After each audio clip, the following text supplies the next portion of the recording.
आपण पाहतोय मृत्यू झालेले प्रवासी कसारा जाणाऱ्या लोकल मधले होते। लोकलला लटकलेले प्रवासी होते। नेमकं काय घडलं या क्षणाला जी माहिती मिळतेय त्यानुसार जर आपण बघितलं सीएसएमटी ते कसारा ही लोकल निघालेली होती। लोकलला मोठ्या संख्येने हे सर्व जे प्रवासी आहेत ते लटकलेले होते आणि शेजारी जाणाऱ्या पुष्पक एक्सप्रेसला हे प्रवासी घासले गेले आणि त्यामुळे हे प्रवासी सर्व खाली पडले असल्याची माहिती सध्या मिळतेय। एकंदरीत आपण जर बघितलं तर धक्का जो आहे तो लोकलला बसला आणि त्यानंतर लटकलेले सर्व प्रवासी खाली पडले। दोन्ही बाजूला ट्रेन होती, दोन्ही बाजूला रेल्वे होती आणि त्यामुळे हे प्रवासी जे आहे ते पडले आणि त्या ठिकाणी त्यांचा मृत्यू झालेला आहे। बातमी अतिशय धक्कादायक, निंदनीय म्हणावी लागणार आहे। रेल्वे प्रशासन नेमकं काय करतंय? एवढ्या मोठ्या प्रमाणात गर्दी दररोज रेल्वेला होते, दररोज जीव मुठीत घालून चाकरमानी प्रवास करतात। आपण पाहतो सकाळी 8 वाजेपासून संध्याकाळी 7 ते 8 वाजेपर्यंत भरगच्च रेल्वे ज्या आहेत त्या जात असतात। लोकांना उभं राहून प्रवास करणं तर करावं लागतंच, मात्र अगदी रेल्वेला लटकलेल्या परिस्थितीमध्ये महिला मुलं सुद्धा आपल्याला दिसतात। तर 5 जण मुंब्रा स्थानकाजवळ खाली पडलेले होते। प्रशासनाचं काय म्हणणं आहे तेही आपण ऐकतोय। कसाऱ्याला जाणाऱ्या रेल्वेच्या गार्डनं या संदर्भातली माहिती जी आहे ती दिली। नेमक्या कोणत्या गाडीतून प्रवासी पडले या संदर्भात रेल्वे प्रशासनालाच माहिती नाहीये। बघा, एवढी मोठी दुर्घटना घडली मात्र रेल्वे प्रशासनाला माहिती नाहीये।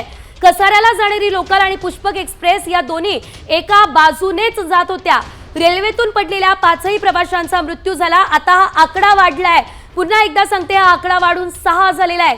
6 जणांचा मृत्यू झालाय। 8 प्रवासी खाली पडलेले होते, त्यातले 6 जणांचा मृत्यू झालेला आहे। मुंबई ते लखनौ दरम्यान धावणारी ही पुष्पक एक्सप्रेस आहे आणि त्यामध्ये आपण जर बघितलं तर दिवा ते मुंब्रा स्थानकादरम्यान 10 ते 12 प्रवासी जे आहेत ते एक्सप्रेस मधून पडले।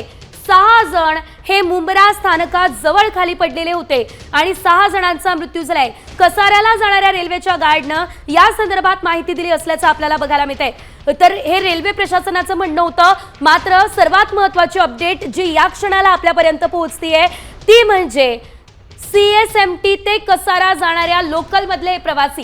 सर्वात महत्त्वाचा मुद्दा आपण लक्षात घेऊयात। सीएसएमटी ते कसारा लोकल साधारणतः 1 ते 1.5 तासाच्या अंतरानं धावते, त्यामुळे कसाऱ्याला जाणाऱ्या नागरिकांना निश्चितच तेवढा वेळ वाट बघणं शक्य नाही। त्यामुळे हे नागरिक एकतर एक्सप्रेसने जाणं पसंत करतात किंवा दुसरी गोष्ट म्हणजे खचाखच भरलेल्या लोकलमध्ये लटकून प्रवास करणं सुद्धा नाईलाजास्तव त्यांना पसंत करावं लागतं। आपला जीव मुठीत घालून प्रवास करावा लागतो कारण कामाच्या ठिकाणी वेळेवर पोहोचायचं आहे। मात्र रेल्वे प्रशासनाला या गोष्टींशी काहीच देणं घेणं नाही असंच आपल्याला बघायला मिळते। कारण ही परिस्थिती काही आजची नाहीये, केवळ ही घटना आज घडली म्हणून आपण या परिस्थितीवर बोलतोय असं नाहीये। ही परिस्थिती गेल्या अनेक वर्षांपासून सुरू राहिलेली आहे। गेल्या अनेक वर्षांपासून रेल्वे प्रवाशांना, लोकल प्रवाशांना लोकलला लाईफलाईन तर म्हटलं जातं, मात्र याच लाईफलाईनमुळे लोकांना आपली लाईफ, आपला जीव गमवावा लागतोय हेच आता म्हणावं लागणार आहे। एकंदरीत आपण जर बघितलं तर 6 जणांचा मृत्यू झाला। लोकलला लटकलेले हे 6 प्रवासी होते आणि पुष्पक एक्सप्रेस जी शेजारून जात होती त्या पुष्पक एक्सप्रेसला घसरले गेलेले ते प्रवासी आणि त्यानंतर हे सर्व प्रवासी खाली पडलेले आहेत।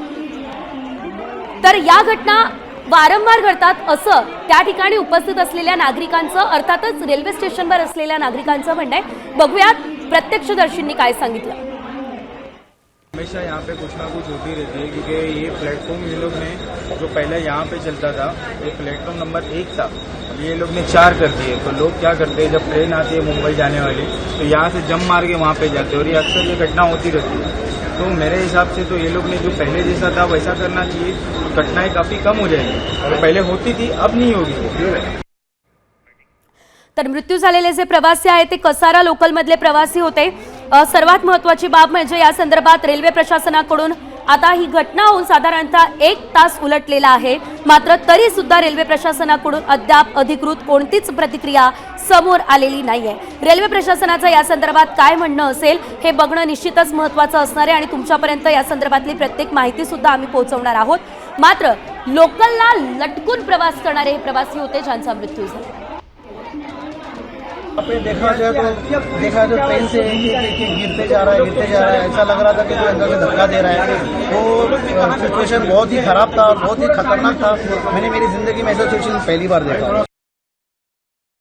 प्रत्यक्षदर्शींचं म्हणणं आपण ऐकलं, मात्र एक महत्त्वाचा मुद्दा, आता लोकलने हे प्रवासी लटकून प्रवास होते ही बाब जेव्हा समोर येणार तेव्हा रेल्वे प्रशासन पुन्हा एकदा या संपूर्ण घटनेचं खापर या प्रवाशांवरच फोडणार की या प्रवाशांवरती अशा प्रकारे लटकून प्रवास करण्याची वेळ नेमकी का ओढावते या संदर्भातला अभ्यास केला जाणार आणि लोकलच्या फेऱ्या वाढवल्या जाणार, गर्दी नियंत्रणात आणण्यासाठी उपाययोजना केल्या जाणार हे बघणं महत्त्वाचं आहे.